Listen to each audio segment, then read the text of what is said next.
문재인 정권 들어 사실 제대로된 게 하나도 없습니다. 백신, 방역, 부동산, 외교안보, 일자리 그 어느 하나 해놓은 것이 없습니다. 곰곰이 생각해 보시면 문재인 정권 이제 5년이 다 되어가는 이 시점에 잘한 것이 무엇이 있느냐라고 물어보면 잘한 것이 하나도 없다라고 하는 것이 우리 국민 절대 다수의 답변일 것이라고 생각합니다. 잘 아시는 것처럼 21대 국회 180석을 넘나드는 절대 다수의 석을 차지한 민주당의 오만, 독선, 폭주가 온 국회를 지배해 왔습니다. 그래서 지난 1년간 상임위원장까지 전부를 독식하는 전무후무할 만큼 아주 폭주를 거듭했던 입법 폭주, 그것이 21대 국회 1년의 모습이었습니다만 다시 이제 새롭게 시작하는 2년 차에는 조금 비교적 그래도 정상화에 가까운 모습으로 다시 국회의 모습을 갖추게는 되었습니다. 그러나 외견상 정상화의 모습을 띠고 있을 뿐이지 실제 운영이나 내막에 있어서는 여전히 그 독주와 오만의 DNA가 그대로 작동되고 있는 것이 오늘의 현실이기도 합니다. 문재인 정권 들어 사실 제대로된 게 하나도 없습니다. 백신, 방역, 부동산, 외교안보, 일자리, 국가재정 건전성 그 어느 하나 해놓은 것이 없습니다.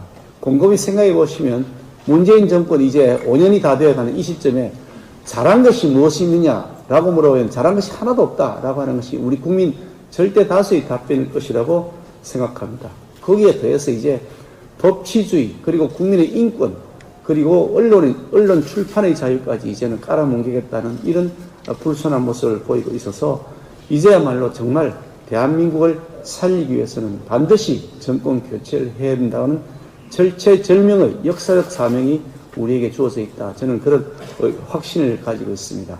그런 차원에서 이번에 시작하는 정기국회 지난 4년여 기간 동안 문재인 정권이 저질러 놨던 국정 난맥상 그것을 구체적 데이터를 통해서 실정적 자료를 제시하면서 하나하나 파헤쳐서 그 문제점들을 지적하고 아울러서 그 시정을 요구하며 동시에 우리 국민의힘은 앞으로 이 나라를 어떻게 만들어 나가고 국민을 어떻게 행복하게 해드리겠습니다 하는 비전이 반드시 제시되는 정기국회가 되어야 된다. 그렇게 저는 생각을 합니다.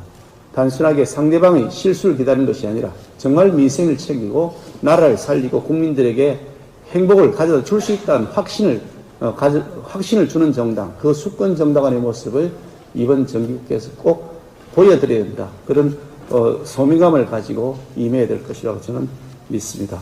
그런 차원에서 이번 워크숍을 통해서 우리 의지도 가지고 우리 가야 될 목표도 함께 공유할 수 있는 장이 되었으면 좋겠습니다.